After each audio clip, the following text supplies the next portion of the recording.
एक दिन पहले दिल्ली के 3 विधायकों ने केजरीवाल सरकार को 48 घंटे का अल्टीमेटम दे दिया। सबकी सांस फूसने लगी। लेकिन 24 घंटे नहीं बीते कि आम आदमी पार्टी ने मामले का फोकस बदल दिया। इल्जाम लगाया कि ये 3 तो बस मोहरे हैं, सरकार गिराने की साजिश तो बीजेपी और कांग्रेस कर रही है। बहरहाल दिल्ली वालों के लिए पॉलिटिकल ड्रामा शुरू हो गया।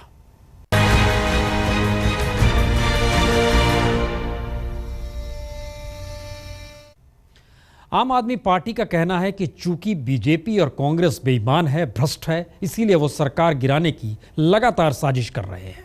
यही नहीं, आम आदमी पार्टी के एक विधायक भी अचानक प्रकट हुए। उन्होंने दावा किया विधायक बनने से पहले उन्हें मुख्यमंत्री बनाने का ऑफर दे दिया गया था।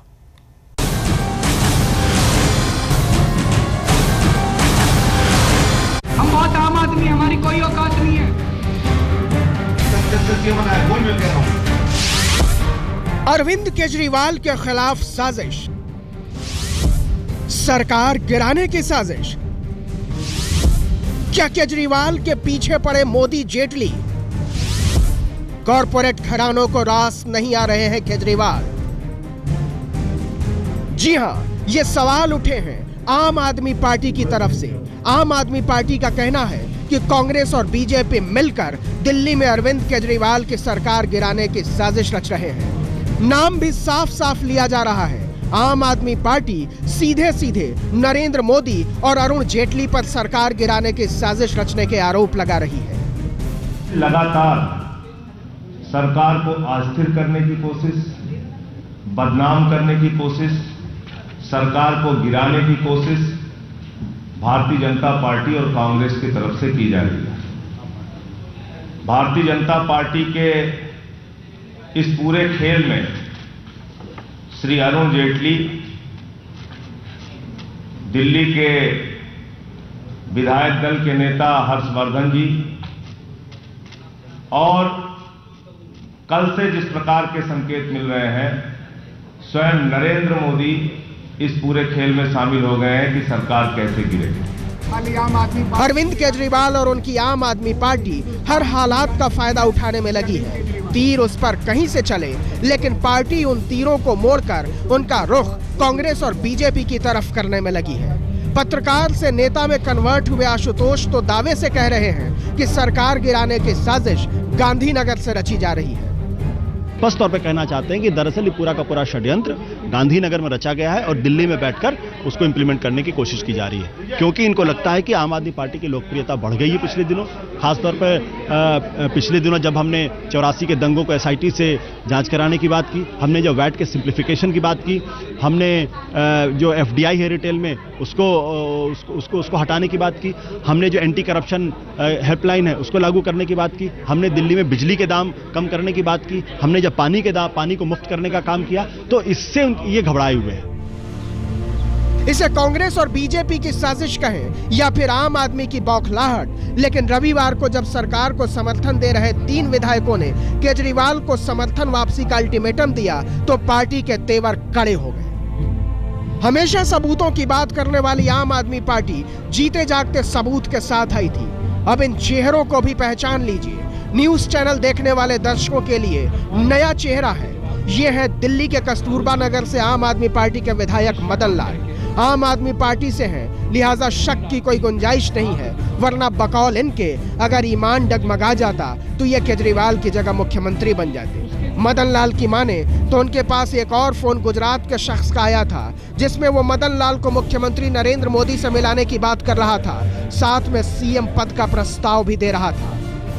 और अब से करीब 10-12 दिन पहले 2 लोग मेरे पास आए। उनमें से एक संजय सिंह का आदमी, जिसने कहा कि वो मोदी जी का आदमी है, उसे मोदी जी की तरफ से ग्रीन सिग्नल है। वो उसने मुझे कहा कि अगर मैं 9 आदमी अपने साथ और मिला लूं तो वो बीजेपी की आउटसाइड सपोर्ट कर मुझे सीएम बनवा सकते हैं।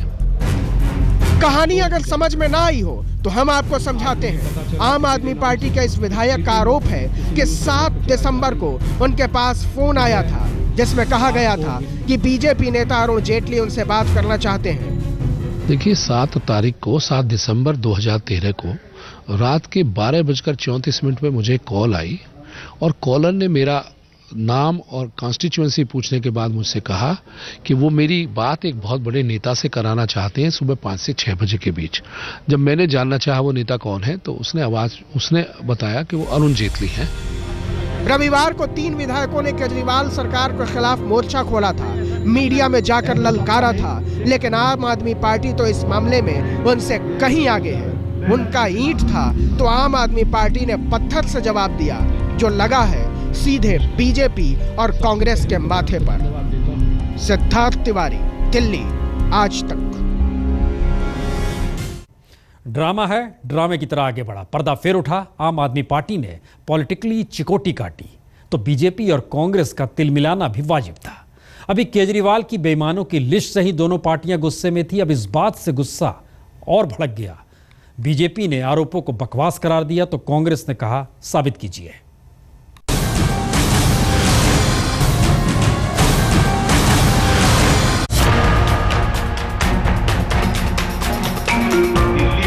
अरविंद केजरीवाल की पार्टी ने बीजेपी और कांग्रेस पर सरकार गिराने की साजिश का आरोप लगाया तो सर्दी के मौसम में दिल्ली की सियासत अचानक गर्मा उठी।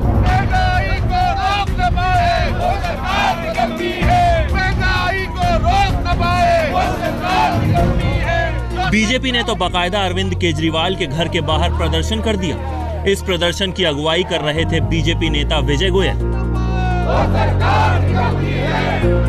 कांग्रेस भी भला चुप क्यों रहती? आखिर केजरीवाल ने पार्टी के बड़े नेता कपिल सिब्बल पर पत्थर फेंका था, प्रतिक्रिया तो होनी ही थी। लिहाजा यूथ कांग्रेस के लोग केजरीवाल के खिलाफ सड़कों पर उतर आए। आम आदमी पार्टी के नेता इसे केजरीवाल की सरकार गिराने की साजिश कह रहे हैं। बाकायदा इल्जाम लगाया है कि अरुण जेटली और नरेंद्र मोदी उनके विधायकों के आगे चारा फेंक रहे हैं। भारतीय जनता पार्टी के नेता अरुण जेटली, हर्षवर्धन और कुछ और नेता मिलकर दिल्ली की सरकार को गिराना चाह रहे हैं।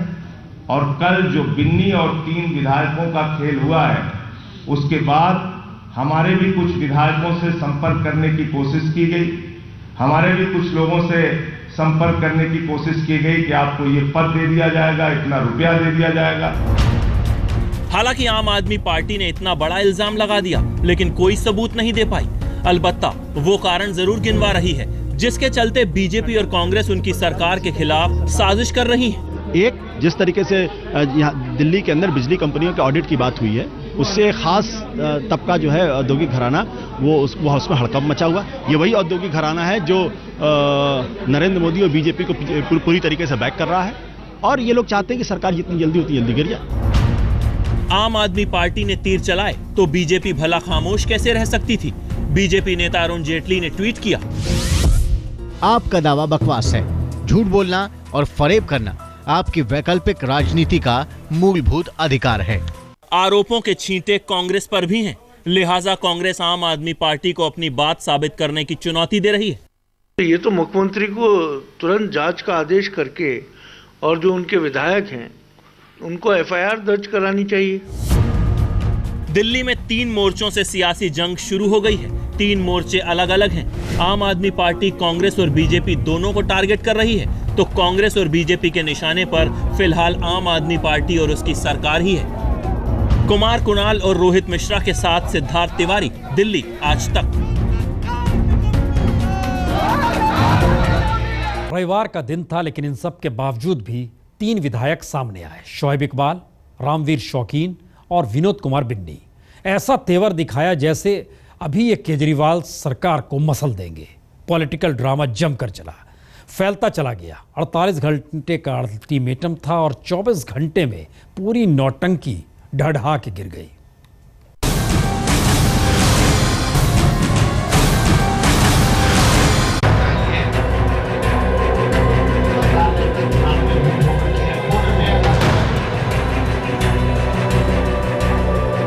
दिल्ली में ग्रेट पॉलिटिकल नौटंकी हो गई। नौटंकी के जरा इन 3 किरदारों को अच्छी तरह से पहचान लीजिए, वरना नौटंकी में मजा नहीं आएगा। ये हैं विनोद कुमार बिन्नी, आम आदमी पार्टी के बागी विधायक। फिलहाल पार्टी ने इन्हें निकाल बाहर किया है। दूसरे हैं शोएब इकबाल, जेडीयू के विधायक। और नौटंकी के तीसरे किरदार हैं रामवीर शौकीन, निर्दलीय विधायक। रविवार को इस तिकड़ी ने दिल्ली की अरविंद केजरीवाल सरकार को गिराने की धमकी दी थी। ऐसा ताना बाना बुना था कि जैसे ये चुटकी बजाएंगे और सरकार जमींदोज हो जाएगी। ये 3 थे, दावा किया कि 2 और हैं, कुल मिलाकर 5 हैं। ऐसा पंच मारेंगे कि सरकार औंधे मुंह गिर जाएगी। हमारा लेकिन दिल्ली की जनता के प्रति हमारी जवाबदेही है, तो हम अपना समर्थन विड्रॉल करने के बारे में सोच सकते हैं। 5 लोग हम दिल्ली में हैं। 48 घंटे में हमारे कॉमन मिनिमम प्रोग्राम और जो एक हम अपना जो चार्टर वो डिमांड है हमारा, वो उन तक कल तक पहुंच जाएगा। यदि उसको पर ये यस करते हैं तो ठीक है, अदरवाइज हम लोग 48 घंटे के बाद अपने समर्थन विचार करने के ऊपर मजबूर हो जाएंगे। केजरीवाल के समर्थकों को मुहावरा याद आ गया कि 3 तिगाड़ा काम बिगाड़ा। अल्टीमेटम 48 घंटे का था, लेकिन सब्र का बांध 24 घंटे के भीतर ही टूट गया। ड्रामा दोपहर में शुरू हुआ। शोएब इकबाल और रामबीर शौकीन अरविंद केजरीवाल से मिलने गए। मुलाकात हुई, बात हुई, न जाने क्या सेटिंग हुई। जो बगावत कर रहे थे वो गुलाटी मार गए, कहने लगे कि बात बन गई। शर्तें इन्होंने हमारी मान ली। आप सुन, हमारा जो समर्थन है वो बिल्कुल उनके साथ जारी रहेगा और बिल्कुल मतलब हमने कह दिया है, जब उन्होंने बात ही मान ली, उन्होंने कहा आपको कोई दिक्कत नहीं। जो लोग 48 घंटे में सरकार गिराने का दावा कर रहे थे, उनका बारूद फुस हो गया। शोएब इकबाल और रामबीर शौकीन का ड्रामा खत्म हो गया और बेचारे बिन्नी एक बार फिर तन्हा हो गए। कुमार कुणाल के साथ अनुराग ढांडा, दिल्ली, आज तक। कभी ध्यान से देखिए, केजरीवाल के दोनों हाथों में लड्डू है। सरकार रहती है तो वो दिल्ली सरकार की मिसाल लेकर लोकसभा चुनाव में अपना परचम फहराना चाहेंगे। अगर सरकार गिर जाती है तब तो लोकसभा चुनाव में और भी डटकर प्रचार करने का मौका मिल जाएगा। शहादत भी अपनी है और शौकीन भी अपना है, तो ऐसे में भला कौन सरकार गिराकर आफत मोल लेना चाहेगा।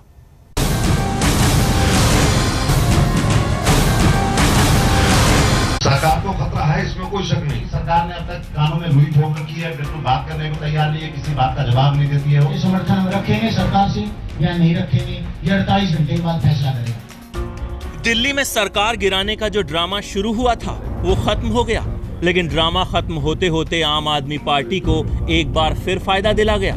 एक नए चेहरे समेत पार्टी के 3 नेताओं के चेहरे मीडिया में फिर चमके। निशाना कांग्रेस और बीजेपी पर अच्छा साधा, सधे हुए तीर चलाए। विनोद कुमार बिन्नी, शोएब इकबाल और रामबीर शौकीन के गिराए तो सरकार वैसे भी नहीं गिरनी थी। तीनों की अपनी अपनी टीस थी। शोएब इकबाल कभी आम आदमी पार्टी में शामिल होना चाहते थे, दूसरी इच्छा विधानसभा अध्यक्ष बनने की थी। दोनों तमन्ना दिल में रह गई। रामबीर शौकीन का भी अपना दर्द है। निर्दलीय विधायक सरकार को सपोर्ट करता है तो उसे मलाई मिलती है, लेकिन यहाँ तो हाथ खाली है। रहा सवाल विनोद बिन्नी का, तो पहले वो मंत्री न बनाए जाने के चलते मुंह फुलाए बैठे थे और बाद में उन्हें पार्टी से बाहर कर दिया गया तो आपे से बाहर हो गए। ये तीनों केजरीवाल पर हमलावर हुए, लेकिन केजरीवाल की पार्टी ने इन तीनों के कंधों पर बंदूक रखकर बड़ा निशाना साध लिया। भारतीय जनता पार्टी के नेता अरुण जेटली, हर्षवर्धन और कुछ और नेता मिलकर दिल्ली की सरकार को गिराना चाह रहे हैं और कल जो बिन्नी और 3 विधायकों का खेल हुआ है, उसके बाद हमारे भी कुछ विधायकों से संपर्क करने की कोशिश की गई। हमारे भी कुछ लोगों से संपर्क करने की कोशिश की गई कि आपको ये पद दे दिया जाएगा, इतना रुपया दे दिया जाएगा। केजरीवाल ने जनता दरबार लगाया, वो फ्लॉप हो गया। सुपरमैन की तरह छत पर चढ़ना पड़ गया। धरना दिया तो वो फ्लॉप शो हो गया। बिजली के दाम कम किए, उल्टे करंट लग गया। पानी का वादा किया, तमाम दिल्ली प्यासी रह गई। तमाम मोर्चों पर नाकामी के बावजूद आम आदमी पार्टी पॉलिटिकल स्टंट की बाजीगरी सीख चुकी है और इस खेल में फिलहाल उसका कोई सानी नहीं है। आज तक ब्यूरो।